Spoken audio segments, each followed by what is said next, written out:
Welcome back to my channel.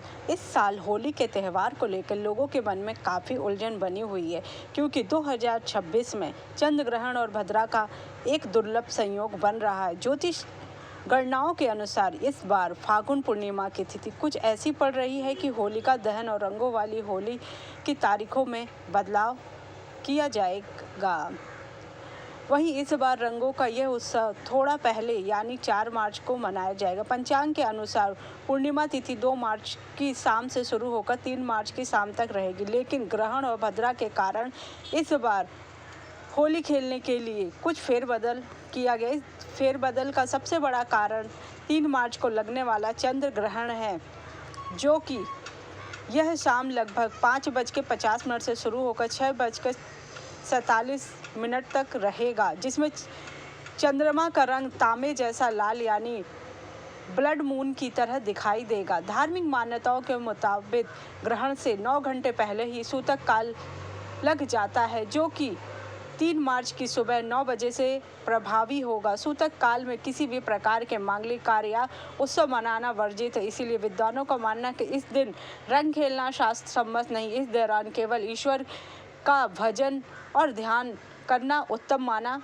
गया है। होलिका दहन की बात करें तो 2 मार्च की रात को ही इसे संपन्न करना उचित होगा, क्योंकि 3 मार्च को ग्रहण का साया रहेगा। इसके बाद 4 मार्च को पूरे हर्षोल्लास के साथ रंगों की होली खेली जाएगी। ज्योतिष की दृष्टि से यह दिन बेहद खास है, क्योंकि यह पूर्व फाल्गुनी और उत्तर फाल्गुनी नक्षत्रों के शुभ संयोग में आ रहा है। साथ ही इस दिन धृति योग भी बन रहा है, जिसे शुभ कार्यों के लिए बहुत अच्छा माना जाता है। सूर्य देव इस दौरान कुंभ राशि में रहेंगे, जो इस पर्व की ऊर्जा को और सकारात्मक बना देंगे। होलिका दहन केवल एक परंपरा नहीं, बल्कि जीवन की नकारात्मकता को और बुराइयों को अग्नि में भस्म करने का प्रतीक है। मान्यता है कि विधि विधान से पूजा कर अग्नि की 7 परिक्रमा करने से परिवार में सुख समृद्धि आती है।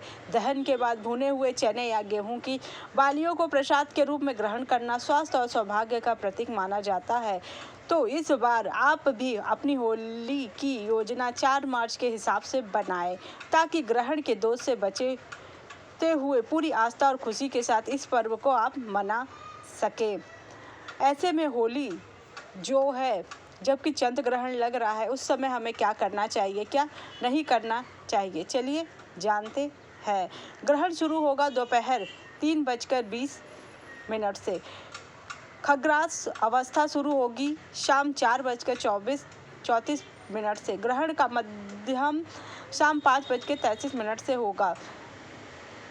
ग्रहण समाप्त शाम 6:47 से होगा। कुल अवधि 3 घंटे 47 मिनट की ग्रहण की रहेगी। खग्रास अवस्था के दौरान चंद्रमा पूरी तरह पृथ्वी की छाया में आ जाएगा, जिसे ग्रहण का सबसे अहम चरण माना जाता है। यह ग्रहण ग्रस्तोदय होगा, इसलिए भारत में ग्रहण की शुरुआती हिस्सा नहीं दिखाई देगा। अलग अलग शहरों में चंद्रोदय के समय के हिसाब से ग्रहण की दृश्यता अलग होगी। पूर्वोत्तर भारत में ग्रहण ज़्यादा देर तक नजर आएगा।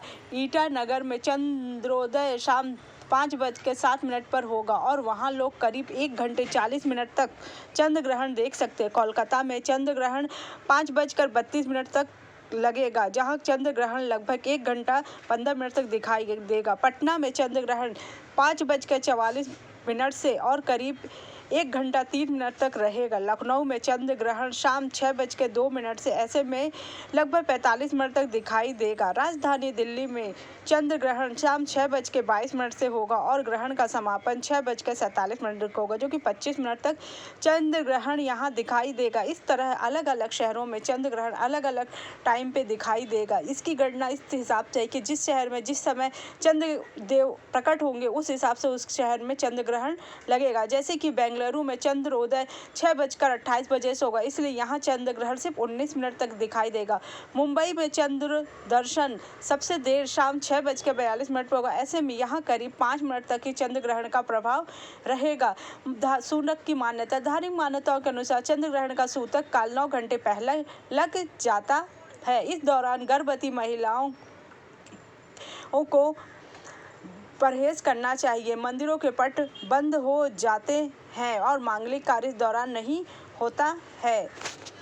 समाप्त होने के बाद सफ़ेद वस्त्रों, चावल, दूध, चीनी का आपको पारंपरिक तौर पे दान करना चाहिए, जिससे कि दोष